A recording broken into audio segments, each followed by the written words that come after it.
અબડાસા તાલુકાના રાંધણજર ગામે આવેલ તળાવ નજીક સર્વે નંબર 195માં લીજ મંજૂર કરી દેવાતા ઉગ્ર વિરોધના સૂર ઉઠ્યા છે।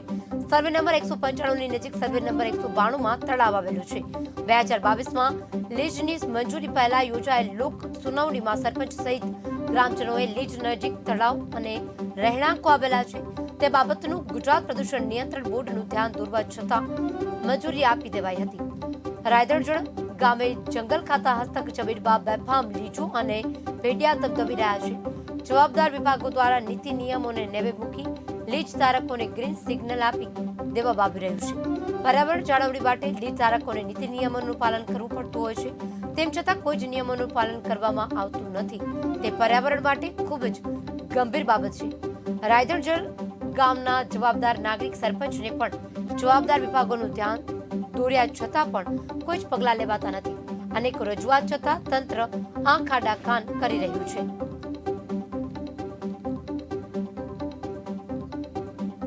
અત્યારે જે તકલીફ છે જે રાંધણજર સર્વે નંબર 195 રામજી પુંજાની જે ખાણ આવેલી છે એની થોડીક તકલીફ છે। પહેલી તો આ તકલીફ એ છે કે ગામની બાજુમાં 150 કિલોમીટરની અંદર તળાવ આવેલો છે જેની 7 બાર પણ નીકળે છે। એની વચ્ચે આ તળાવ જે આઉટફ્લો થાય છે ત્યારે બાજુના તળાવમાં પાણી જાય છે, એ થોડીક તકલીફ છે। અને એને અગાઉ પણ અમારી જ્યારે નિરીક્ષણ થયું હતું જ્યારે પબ્લિક બધી ભેગી થઈ ત્યારે પણ આ વિરોધ કરવામાં આવ્યો હતો આખા ગામનું કે અહીંયા લીજ મંજૂર નથી। અત્યારે 21 લીજો છે, કોઈનું પણ વિરોધ કરવામાં નથી આવતું।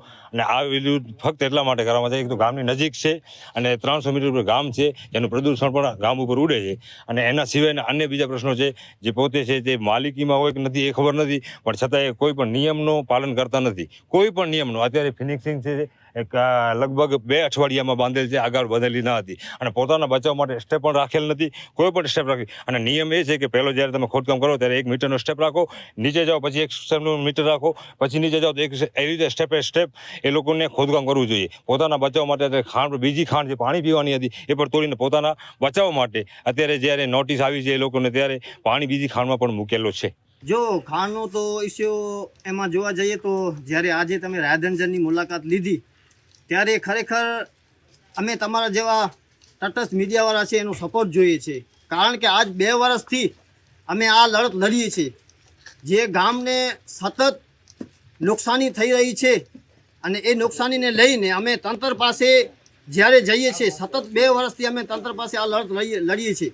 જ્યારે રાંધણજરમાં 2022માં આ લોકસુનાવણી રાખવામાં આવી હતી આ લીજની, ત્યારે જેતાવત સાહેબ નાયબ કલેક્ટર હતા, જીપીસીપીના ડાયરેક્ટર સાહેબ અધિકારી હતા, અને જે વિગતો છે એ અમે દર્શાવી હતી કે સાહેબ જે લીજોનો નિયમ છે એ લીજો શું ક્યાં નિયમ આવે છે। ત્યાં તળાવ આવેલ છે, અમારા રેસિડેન્ટો છે, અમારે ગામથી સતત 500 મીટર દૂરી ઉપર છે, તો આ લીજને તમે ડાયરેક્ટ મંજૂર ના કરો ને એવું કરો કે પહેલો તમે એનું નિરીક્ષણ કરો કે એ સ્થળ કઈ જગ્યા છે ને કઈ જગ્યા અહીંયા શું આવે છે। ત્યારે જેતાવત સાહેબે અમે બાંયધરી આપી હતી કે અમે 4-5 જણાની ટીમ બનાવી અમે રાંધણજરમાં આવશું, નિરીક્ષણ કરી જો તળાવ અને આ ગામ આવતો હશે તો અમે એની લીજને નામંજૂરી માટે અભિપ્રાય મોકલશું। આ વસ્તુ નથી, આ બધી રૂપિયાથી મેલી બગતથી હાલે છે।